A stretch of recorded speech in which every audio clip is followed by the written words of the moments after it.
warahmatullahi wabarakatuh guys. Ketemu lagi dengan saya anak rantau. Aduh, aku baru ngubah nama ini guys. Awalnya Andi Nafsi Aulia, kita ngubah nama YouTube kita jadi Ironi Anak Rantau. Karena yang akan bicara di YouTube ini adalah yang masuk sering bicara adalah anak-anak rantau. Seperti ini kita sudah kedatangan bintang tamu kita, seorang ustazah muda Samarinda, seorang Hafizoh. Amin, udah amin dong lagi sama yang anak yang dimana ini juga merupakan anak rantau yang tidak pernah pulang, anak rantau yang lupa kampung halamannya. Oke guys, kita mau bicara apa ini? Kita mau bincang-bincang tentang pahit manisnya kehidupan anak rantau, seorang wanita muda.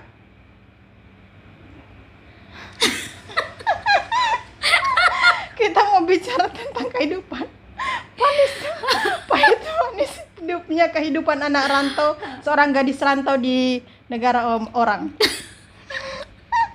Mohon maaf guys, ini podcast pertama kita. Kita beri nama Bincang-bincang Pagi.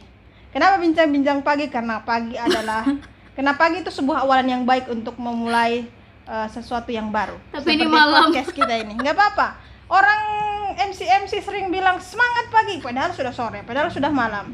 Itu pentingnya pagi untuk menumbuhkan rasa semangat kita dalam melakukan sesuatu hal. Oke, langsung saja, bagaimana bintang tamu kita? Perkenalkan diri Anda dulu. Langsung saja nih. Ini langsung aja nih. Ya, silakan. Oke, kenalin Ini nama. kameranya di sini, fokus. Oke, bismillahirrahmanirrahim. Assalamualaikum sobat Ironi Anak Rantau, bukan? Ya betul. Oke, Ironi Anak Rantau yang semoga dimanapun berada tetap berbahagia dan selalu berada dalam lindungan Allah Subhanahu Wa Taala. Amin ya rabbal alamin. Oke, mungkin di penonton YouTube-nya Ironi Anak Rantau ini udah nggak asing lagi ya sama Ana, karena Ana juga beberapa kali Oke, lanjut aja. Iya. Betul sekali, betul. Lanjut. Oke, lanjut Mas. Karena saya juga beberapa kali masuk YouTube-nya Ironi Anak Rantau kan. Kita ke Penajam naik PT-PT. Kok Penajam naik PT-PT? Iya kan? Bukan PT-PT itu. Klotok. Bukan. Klotok. Ya, klotok. Terus tuh juga yang ada yang tentang ibu-ibu tuh kan? Apa ibu? Hari Ibu, bukan Hari Ibu. Itu yang tentang selesai sidang terus untuk ngucapin, berani nggak tantangan. Oh ya, selamat tantangan kan? Nelpon orang tua di Hari Ibu. Iya. Tapi itu yang cuma balasnya yang cuma kayaknya beberapa orang ya. Nadia, Kanca banyak, gitu kan. Banyak. Oke, kembali. Ya, terus kalau untuk yang belum kenal nih sama Ana perkenalin diri. Nama Ana Indah Sulastri, biasa dipanggil Indah juga boleh. Terus kalau orang-orang terdekat tuh biasa manggil Cul gitu sih. Kecuali ke Nafsi, aku Nafsi tuh manggilnya Indah. Iya, kenapa? Benar, saya potong dulu saudara. Kenapa kita harus panggil nama asli bukan nama Cul atau apa sih nama kamu Bundo? Kenapa? Karena nama itu pasti semua orang tahu pemberian orang tua kita. Iya sih, benar juga. Itu mereka memikirkan nama itu enggak 1 hari 2 hari, pasti mereka oh iya seharusnya kesini diranjang tengah malam sambil tidur sambil ngelus perut ibunya. Ibu bilang, siapa ya nama anak kita yang cocok. Itu penghayatan penuh panjang itu, enggak cuma sehari 2 hari. Jadi nama itu harus dihargai. Nama saya Andi Nafsi Aulia, siapa yang berani manggil lain? Oke. Padahal keluarga saya enggak manggil nama Nafsi. Oke. Demikian perkenalannya ya saudara Indah. Insyaallah ini hafizoh muda, ustazah muda yang akan membawa nama Islam kaca. Aku nggak tahu omong apa. Di kancah negara gitu ya. Ini kita berdua ini sama-sama anak rantau yang tidak pulang tahun ini. Tahun kemarin juga tidak pulang. Iya, Ana juga nggak pulang tahun kemarin. Iya, tahun yang lalunya lagi kita tidak pulang. Sama-sama tidak pulang. Sudah berapa tahun kira-kira saudara Indah tidak pulang? Saya baru 2 tahun sih. Oh, sebelumnya kampungnya saudara Indah ini di mana? Memang kampungnya di sini, cuman karena pandemi gitu kan, 1-2 hal mengakibatkan anak keluarga akhirnya harus boyong ke pulau kampung halaman gitu. Kampung halaman di mana? Kampung halaman kebetulan di Sulawesi Tengah, Palu. Kalian tahu kemarin yang kena liquid, kena tsunami? Nah, itu daerah saya. Tapi alhamdulillahnya keluarga nggak kena sih, cuman kayak kerusakannya paling dapurnya gitu ya gitu. Oh, jadi kerusakan yang menimpa rumah saudara di dapurnya aja. Iya, bagian dapurnya doang. Jadi nggak sempat masak waktu itu. Oh iya, paham. Ya, terima kasih atas semua bantuan yang sudah meluncur ke Palu. Kemarin saya juga ada kirim kompor ke soalnya dapurnya rusak. Kalau ya, semoga itu bermanfaat ya. Ngomong-ngomong soal bencana nih, ini kan Oke. serius. Iya, iya. Nih ngomong soal bencana nih, qadarullah ya. Di bulan yang baru saja kita masukin bulan kemenangan, kita kan bulan Syawal, saudara kita yang ada di Palestina sana itu sedang berduka, sedang berjihad Ngomong. dan sedang berjuang gitu untuk mempertahankan kiblat pertamanya umat Islam, yaitu Al-Quds, Masjid Al-Quds gitu kan. Nah, bahkan kalau nggak salah itu ada salah satu bahasanya tuh relawan gitu ya, relawan ACT itu yang tanya gitu kan ke salah satu saudara kita yang ada di Palestina, ngucapin happy Eid gitu ya kan, kayak misalnya selamat lebaran gitu. Terus dibalas tuh sama saudara kita yang ada di Palestina, katanya lebaran itu hanya untuk orang-orang di seluruh dunia kecuali Palestina. Itu tuh kayak nyesek banget gimana gitu ya, soalnya kan mereka tuh yang jaga tanah para anbiya gitu ya. Banyak nabi-nabi yang lahir dari negara Palestina gitu. Bahkan contohnya nih kayak Nabi Ibrahim gitu ya, itu salah satu nabi yang terkenal juga sebagai bapaknya para nabi, dan itu lahir di Palestina sana. Tapi ketika negara Palestina itu sedang terguncang gitu ya, banyak dari kita yang malah acuh tak acuh. Maka sekecil-kecilnya bantuan kita yaitu marilah kita memanjatkan doa dulu untuk Palestina. Kita doakan agar saudara kita di Palestina itu dikuatkan sama Allah, dilapangkan dadanya, serta diikhlaskan untuk segala halnya. Al-Fatihah.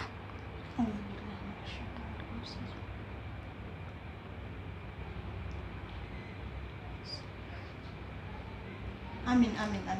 Masya Allah sekali ustazah kita penyampai, kayaknya akan panjang podcast kita hari ini. Kita akan bahas tentang agama, tentang kehidupan anak rantau, tentang bencana alam. Pokoknya akan panjang sekali, bisa jadi berepisode-episode podcast kita ini dengan narasumber yang sama. Hari ini kita disponsori oleh Fanta, Coca-Cola, teh gelas, dan juga ya. super keju. Tapi saudara, kalau menurut saran saya kita tidak boleh terlalu banyak mengkonsumsi makanan-makanan begini.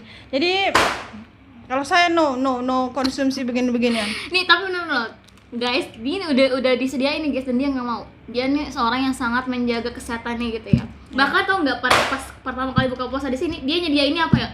Semua sayuran yang direbus. Dan Ana tuh tipe orang yang kalau makan terus digoreng-goreng gitu ya, udahlah makan sehat gitu. Ya, kita mulai mengubah pola hidup kita dengan rajin olahraga, dengan mengubah pola makan, kemudian menjaga imun. Yang paling penting kita harus menjaga iman kita. Jangan lupa setelah olahraga kita berdoa, pas habis lari-lari, ya Allah kuatkan betis saya, ya Allah kuatkan tulang-tulang saya untuk lari lebih banyak lagi. Begitu kita pas berdoa, di mana-mana kita harus ingat Allah memang. Benar-benar. Ya. Kalau misalnya nih, tadi kan ngomongnya kuatkan iman gitu ya. Kalau kuatkan iman itu salah satunya jodoh juga, iya nggak sih? Maksudnya kuatkan iman jodoh apa? Kan menguatkan iman gitu ya. Kan kalau misalnya kita ngomong menguatkan iman kan mendoakan jodoh cepat datang juga menguatkan iman ya. Maksudnya biar iman kita tuh terjaga gitu ya kan. Ketika misalnya kita sudah berjodoh gitu. Iya, lanjut, saya belum sampai antara iman sama jodoh, belum sampai nih. Coba jelaskan dulu. Tolong. Enggak, maksudnya gini, mungkin salah satu dari cara kita untuk menjaga iman juga ketika kita sudah dipertemukan sama jodoh kita gitu kan. Soalnya kan kalau misalnya kita udah ibaratnya udah nikah gitu kan, salaman sama imam kita aja tuh berpahala. Terus tuh kayak bercanda sama pasangan kita tuh berpahala gitu. Ya, kira-kira kapan mau Ustazah Indah mau melakukan mau menambah iman dengan mencari pahala setiap gerakan ya Ustazah. Pengen menambah iman kan, ceritanya kan antara jodoh dan iman kan. Jadi kapan kira-kira jodoh itu datang? Jadi gini, sebenarnya agak risih juga sih dipanggil Ustazah gitu ya, karena ilmu saya juga belum ada apa-apanya sama sekali. Mungkin teman-teman yang dengerin ini lebih gitu ya. Jadi panggil aja sahabat gitu, atau enggak saudari gitu ya kan, lebih enak gitu. Tidak, sebenarnya itu panggilan itu doa untuk kita. Barangkali tiba-tiba setelah podcast ini ada Menteri Agama ngundang sebagai pembicara di kantor KUA atau kantor-kantor Kantor kau ngapain? Ceramah. penasehat pernikahan, siapa tahu itu ada itu sebelumnya Enggak, maksudnya panggilan itu kan juga disematkan sesuai dengan kodratnya, sesuai dengan keadaan, dan saya merasa saya belum mumpuni gitu ya untuk mendapatkan gelar ustazah tersebut. Tapi terima kasih loh atas apresiasi dari saudari Andi. Ya, karena memang kan kalau untuk pujian-pujian itu bukan kita yang memperkenalkan diri, tapi orang lain yang memang dengan tulus hati ingin mengangkat kita, begitu saudara-saudara. Oke, sekarang kita masuk lagi ke pembahasan tentang anak rantau. Oh, iya, sesuai podcast kita jeritan anak rantau, jeritan malam. Judulnya tadi selain bincang-bincang pagi, jeritan anak malam. Bincang pagi itu talk show-nya. Ah. Judulnya beda. Ini jeritan anak malam ya, jeritan anak rantau. Jadi guys, bagaimana? Kita kan ini sudah kedua tahunnya kita di lockdown, dibatasi pergerakan kita oleh pemerintah karena adanya virus COVID-19.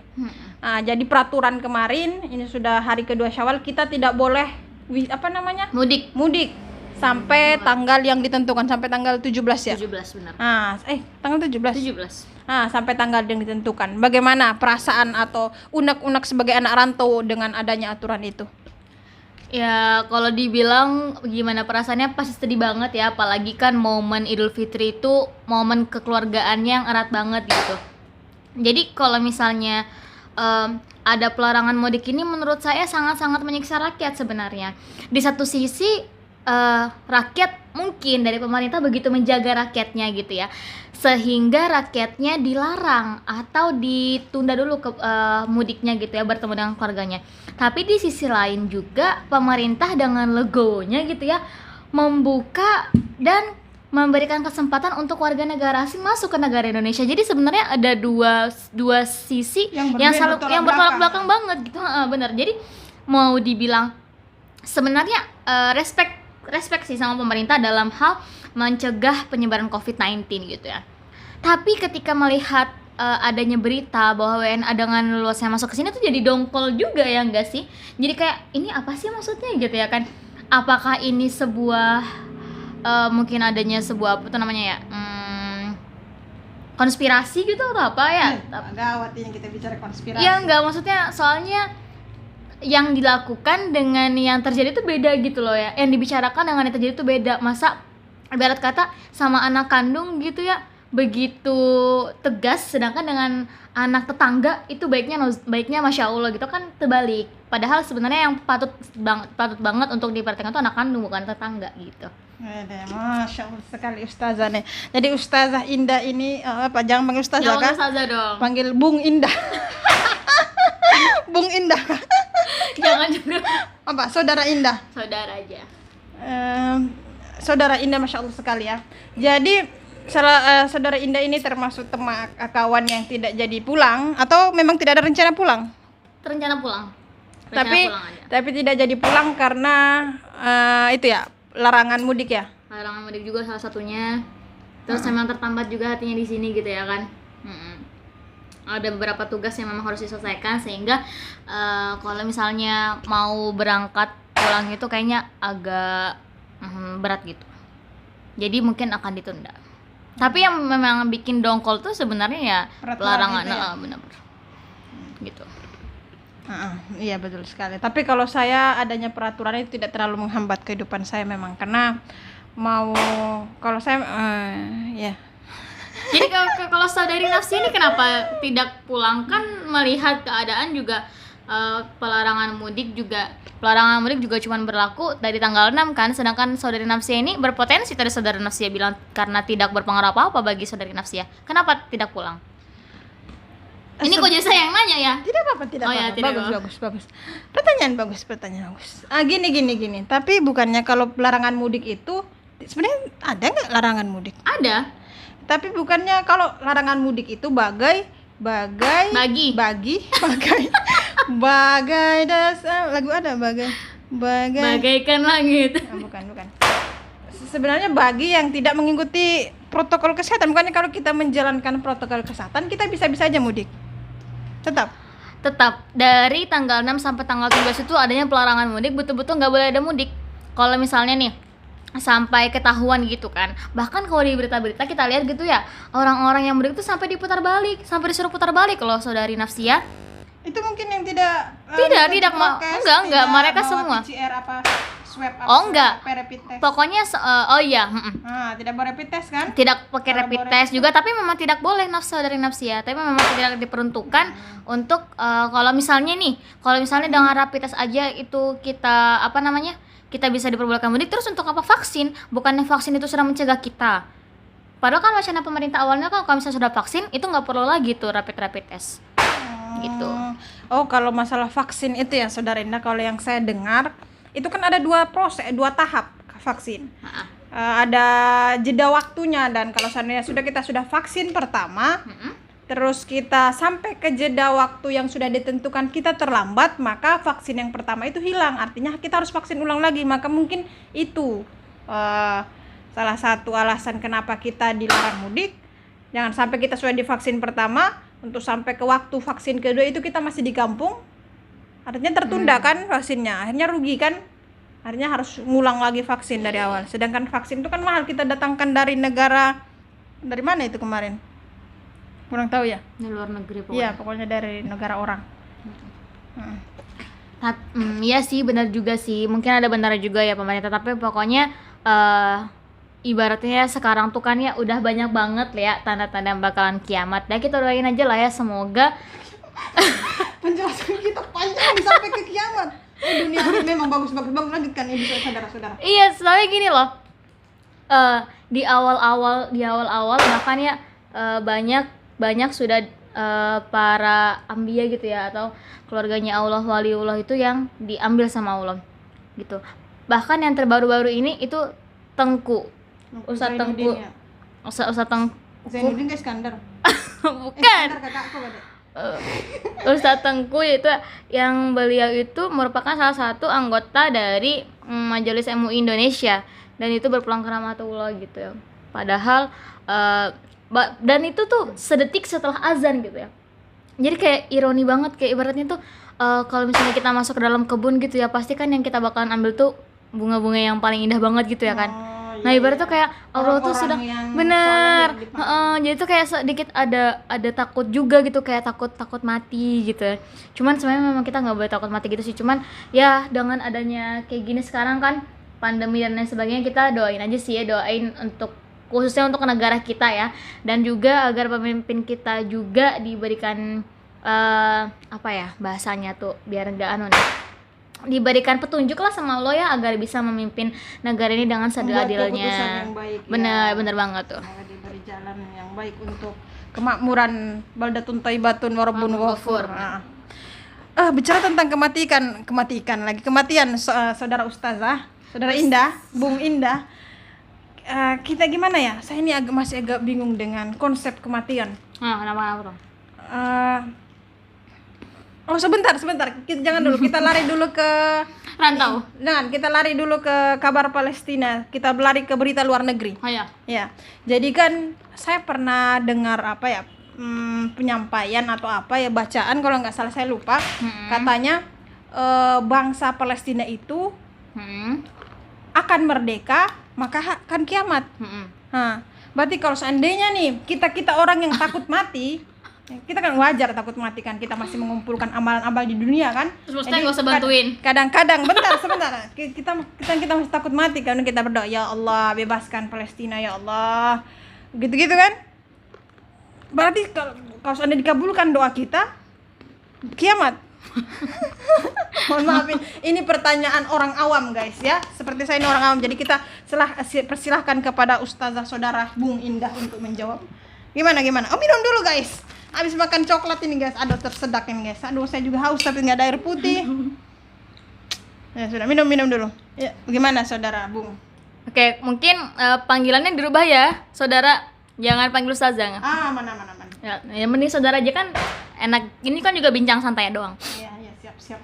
Oke, jadi kalau ibaratnya nih dibilang gini, kalau misalnya negara Palestina merdeka gitu ya, berarti bentar lagi kiamat dong. Ya, karena baca yang saya dengar seperti itu Oh, katanya. yang antum baca kan? Salah satu tanda kiamat ketika bumi Palestina meraih kemerdekaannya. Berarti mau secara nggak langsung bakal bilang kayak gini dong. Berarti kalau misalnya kita mau menunda kiamat, berarti kita nggak usah bantu aja orang Palestina gitu kan, ironinya ya berarti ya. Iya, iya, iya. Kalau gitu dibalik deh. Kan kita hidup bakalan mati. Iya, iya. Ngapain kita hidup? Mati. Untuk mati kan? Kita Iya hidup nggak? untuk mati kan? Iya nggak sih? Heeh. Iya nggak sih kan? Iya nggak sih guys? Jadi kalau misalnya dengan pernyataan kayak gitu dibalik lagi nih, kan kita hidup itu bakalan pasti mati. Ya terus ngapain kita hidup kalau bakalan mati juga? Ya sama tuh. Karena di dalam hidup itulah nanti kita akan berjuang, kita akan mengumpulkan pahala kita akan melakukan kebaikan dan sebagainya kan. Dengan Nah, termasuk mendoakan kemerdekaan Palestina ya. nah gitu juga tuh sama Palestina. Ibaratnya bukan berarti ketika kita berdoa sama Allah agar Palestina itu dibebaskan, itu artinya mengakibatkan kiamat itu semakin dekat. Ya kiamat itu kan bahasanya tuh kiamat itu kan kehendaknya Allah ya, ibaratnya Allah yang punya kuasa untuk menentukan hari kiamat itu kapan, dan kita tuh nggak bakalan tahu kapan kiamat itu pastinya akan terjadi gitu. Sedangkan Palestina ini beda. Nah kalau misalnya kita mau keluar ya dari konteks agama, kita keluar dari konteks agama, kita nggak usah misalnya kita kesampingkan dulu nih bahwa masyarakat yang di sana tuh yang dianin tuh orang Muslim. Kita paling nggak ngelihat anak kecil sama ibu-ibu aja deh. Tega nggak sih kita ngelakuin hal seperti itu pada seorang wanita dan anak-anak gitu ya? Misalnya kita nyampingkan dulu dia sebagai seorang Muslim gitu ya, pasti kita nggak bakalan tega kan. Ibaratnya kita nyiksa kucing aja kita nggak tega gitu, apalagi ini nyiksa manusia sampai bahkan nembak dan melakukan kekejian kepada kaum wanita gitu. Jadi menurut saya sebenarnya ibaratnya ya kalau misalnya Palestina ini sudah Allah bebaskan gitu ya, gini, kalau kata Ustadz Abdul Somad tuh gini, kenapa sampai sekarang Bani Israel itu masih dibiarkan leluasa untuk membombardir di Palestina? Itu karena secara nggak langsung Allah tuh memberikan kita ladang untuk berjihad di sana gitu. Padahal kalau mau dihancurkan iya, aja. ibaratnya kan sama aja kayak di zaman Rasul gitu kan, yang ingat gak yang tentang kisah Ababil? Burung ababil dan juga pasukan gajah. Itu kan dalam waktu semalam aja loh Allah itu menghancurkan pasukan gajah itu, dan itu tuh sangat cepat, sangat singkat dan mudah banget bagi Allah. Tapi itu kenapa nih belum berlaku sama Palestina? Karena Allah tuh memberikan ini loh ladang bagi kita. Kita tuh sudah nggak ngelawan lagi kaum kafir yang kayak dulu lagi. Kita udah nggak berperang kayak dulu lagi. Tapi ini sudah Allah berikan ladang untuk kita untuk berjihad. Bahkan kalau misalnya kita lihat nih ya, para syuhada di Palestina itu, mereka tuh matinya tuh nggak ada sama sekali yang merengek tuh nggak ada senyum tersenyum kan, anti lihat sendiri kan, tersenyum gitu. Ibaratnya mereka tuh udah kayak ngelihat surga banget gitu. Dan kematian tuh cita-cita mereka gitu. Mati di jalan Allah gitu. Gitu sih kalau menurut Ana. Jadi bukan berarti kita harus menyampingkan doa takut kiamat jadi jangan doain, enggak kayak gitu ya. Itu sama sekali tidak tepat kita lakukan sebagai seorang muslim. Berarti kita diberi kesempatan untuk berjihad ya. Untuk ya itulah. Sekarang kita masuk ke pembahasan lain tentang apa ya? Ini kita masuk ke jodoh. Oke, kita bebas ya, temanya bebas malam ini. Jeritan malam anak rantau bebas. Kita mau kemana-mana terserah. Biasa kan anak-anak kos kalau malam itu tidur natap langit kan kiranya pada kemana-mana kan. Dari urusan dapur, urusan kuliah, pendidikan, masa depan sampai ke jodoh dipikirkan semuanya sebelum tidur itu. Nah, ini Ibu Bung Indah. Saudara Indah, yang saya mau tanyakan saudara. Aduh, ini kita miring-miringkan dulu saudara biar bagus suaranya guys. Ini nggak tahu ya. Aduh, jangan bilang kita rekam selama ini baru suaranya nggak ada, ini gawat ini. Jadi apa ya? Dalam ayat Al-Quran itu ya, Ibu Indah pasti hafal ya tentang yang bilang laki-laki yang baik akan dipertemukan dengan laki-laki yang baik pula. sorry. Laki-laki yang baik akan dipertemukan dengan perempuan yang baik akan dipertemukan dengan laki-laki yang baik. Nah, tapi ada kejadian sudah terjadi, sudah berlalu. Kisah Fir'aun, seorang raja yang zalim. Raja. Kami kalau di Malaysia begitu, kami jadi ubah jadi Z, raja yang zalim menikah dengan seorang perempuan yang soleh. Aisyah namanya. Asia. Bagaimana itu Ustaz? Bagaimana tanggapan Anda, atau ada apa? Silakan. Oke, jadi kembali lagi ya. Kita kan tahu kalau misalnya ada yang namanya qadar, ada yang namanya qadar ya. Kalau ada yang bisa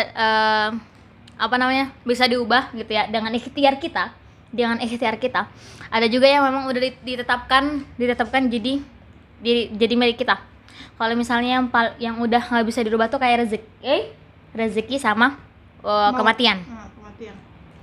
Rezeki sama kematian itu udah maksudnya udah ditetapkan. Sudah ada memang jauh sebelum kita dilahirkan ya, sudah dituliskan. Ibaratnya udah ditetapkan untuk kita.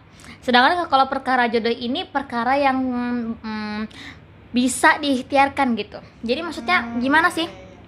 Jadi kalau misalnya gini, pernah dengar kan kalau misalnya jodoh itu cerminan diri gitu ya kan? Iya. Jadi kalau misalnya kita pengen jodoh yang baik, maka perbaikilah dulu diri kita gitu.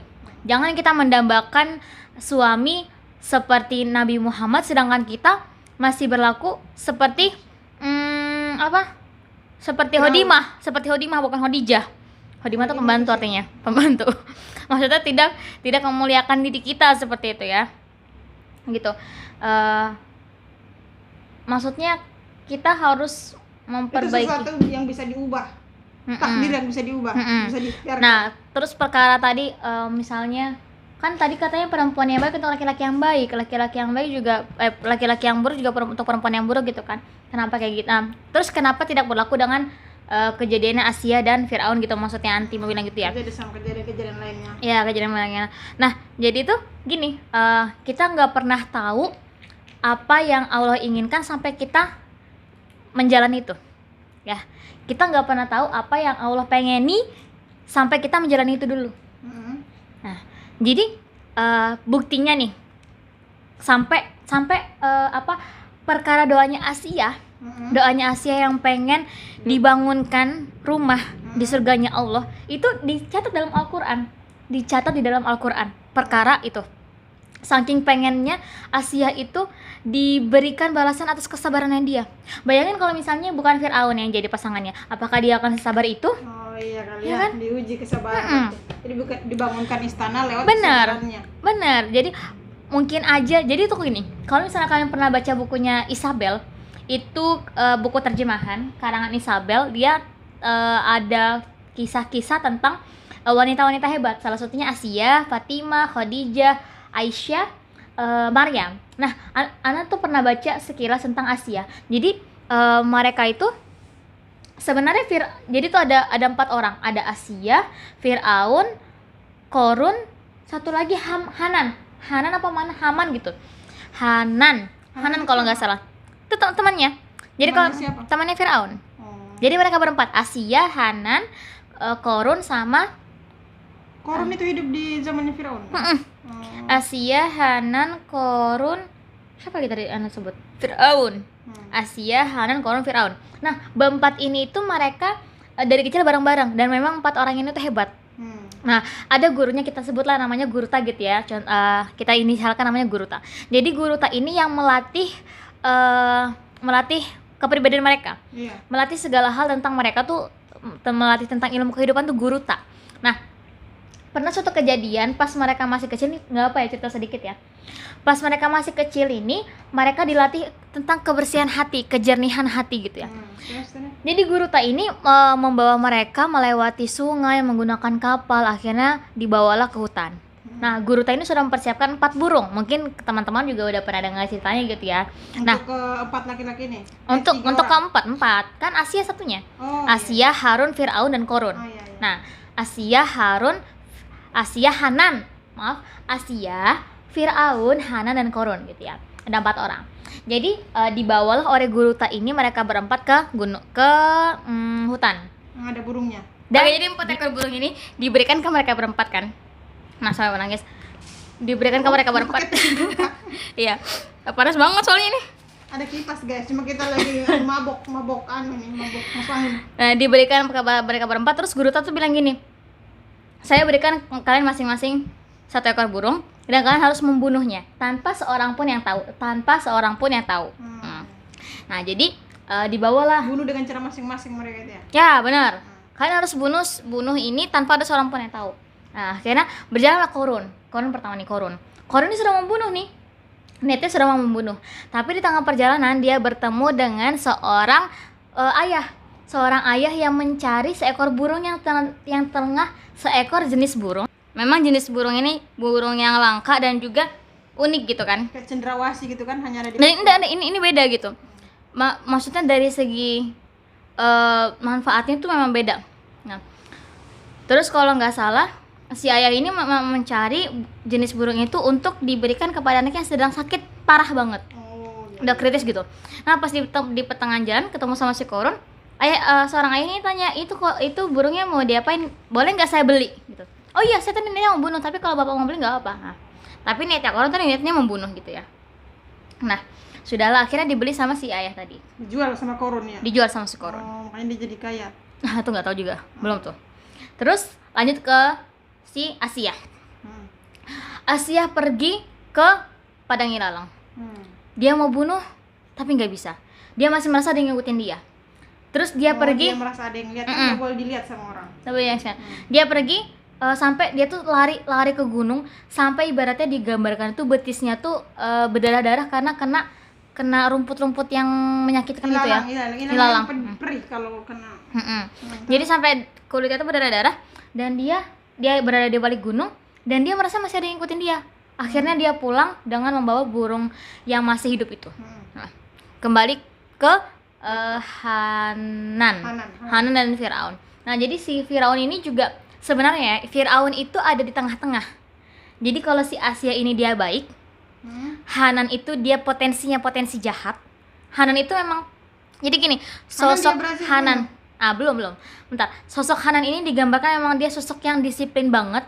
Terus memang peraturan gitu kan. Terus memang orangnya Hanan ini dia ambisius banget Hanan ini. Sedangkan Asia itu hatinya tuh jernih banget. Nah, Firaun ini ada di tengah-tengahnya. Dia punya potensi kebaikan, dia punya potensi keburukan. Jadi tergantung siapa yang ada di dekat dia. Iya. Sampai akhirnya si Firaun itu sebenarnya dia ragu mau ngebunuh si itu burung karena dia mikirnya kayaknya masih ada yang ngikutin aku. Nah, pas dia mau balik nih. Dia mau balik ke si guru tanya tadi dengan membawa burung yang masih hidup. Ketemu di tengah jalan sama si Hanan. Kata si Hanan, "Kamu mau kemana?" Ini aku nggak nemuin tempat nih yang nggak ada orangnya.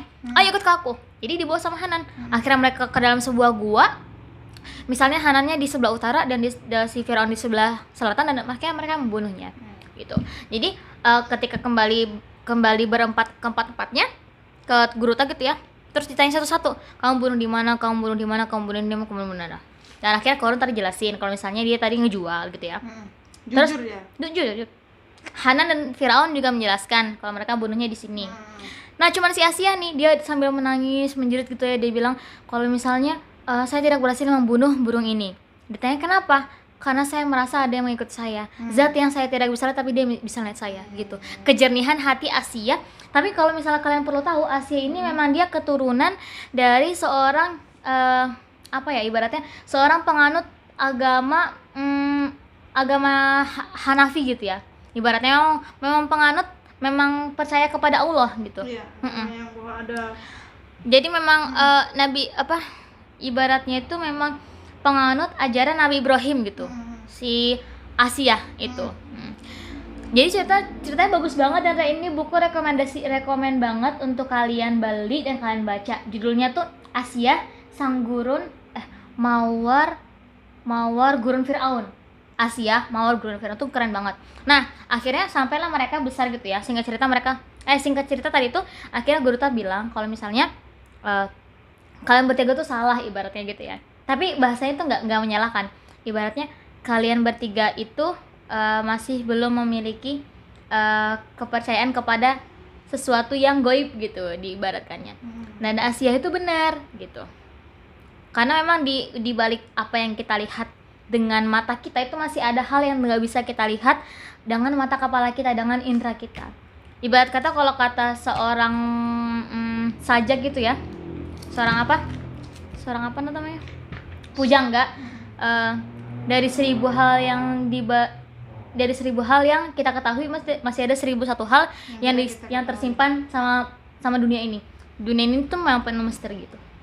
Sampai akhirnya singkat cerita mereka tumbuh besar bareng-bareng. Berempat ini mereka tumbuh besar dan akhirnya akan ada pemilihan Firaun. Nah, yang ada pemilihan Firaun, benar.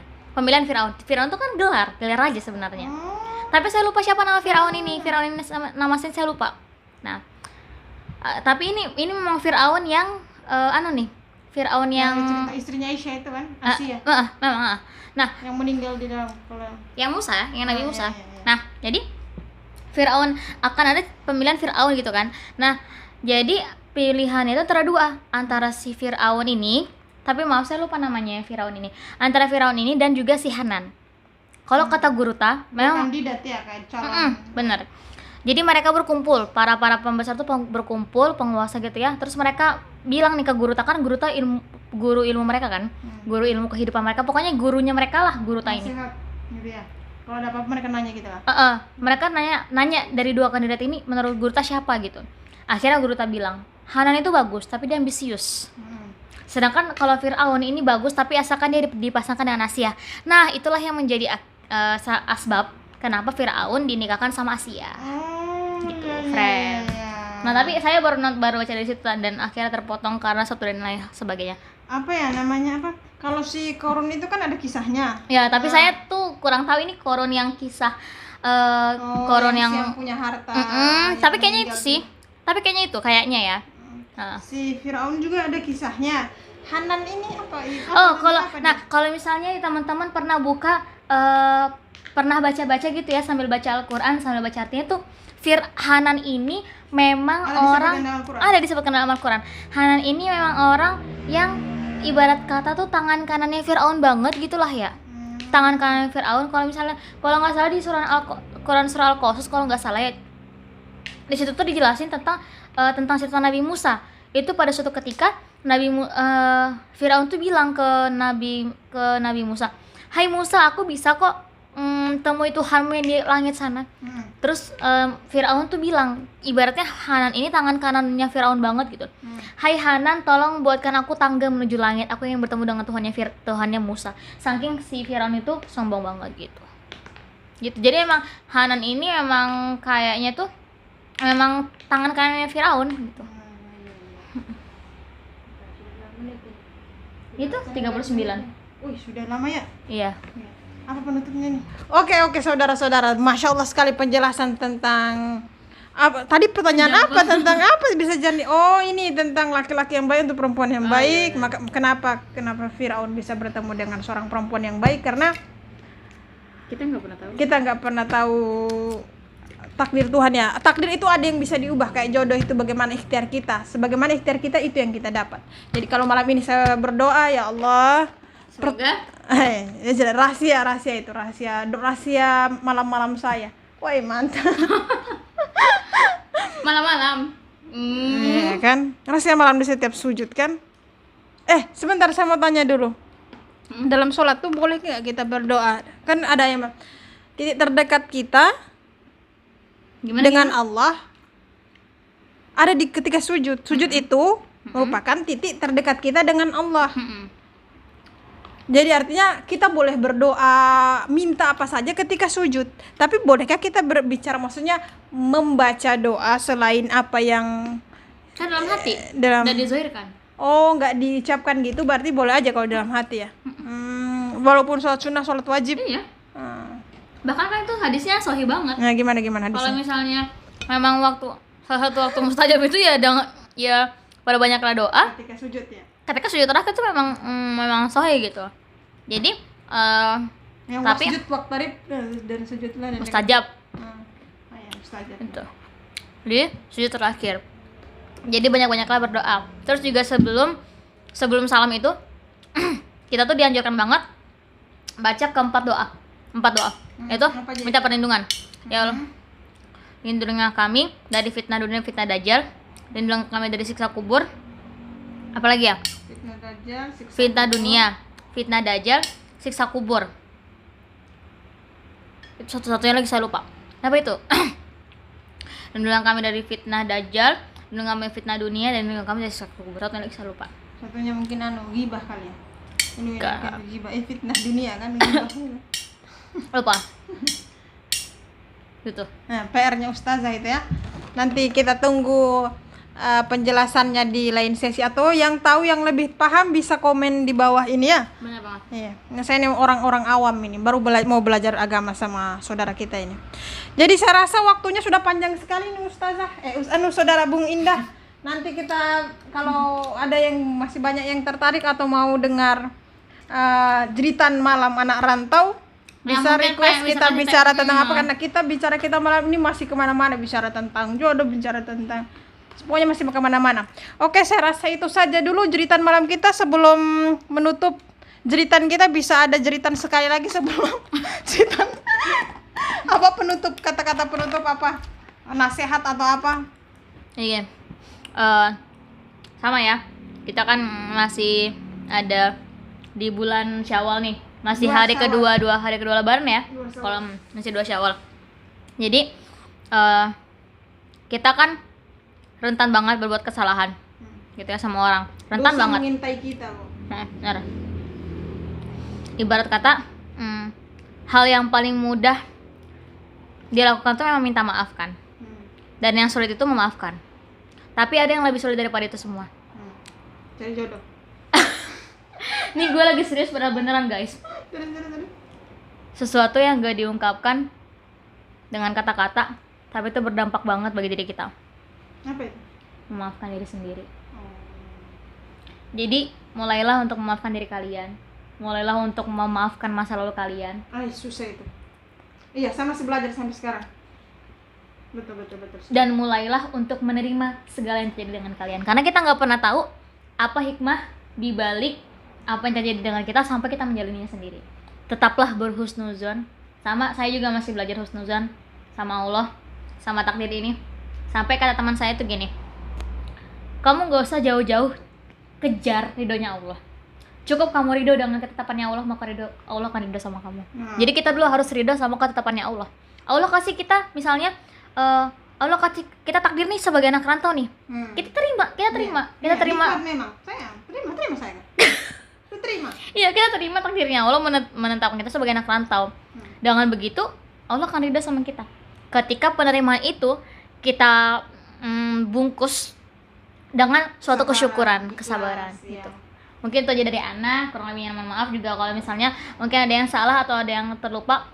Ana mohon maaf karena Ana hanyalah seorang manusia, tempatnya salah, tapi Ana akan berusaha untuk memperbaiki. Terima kasih. Masya Allah sekali Bung Indah ini. Itu tadi yang paling penting, itu masih susah juga saya jalankan itu. Mungkin memaafkan orang lain itu gampang sekali ya. Oke, udah maafkan. Kalau memaafkan diri sendiri, apalagi masa lalu itu masih sulit.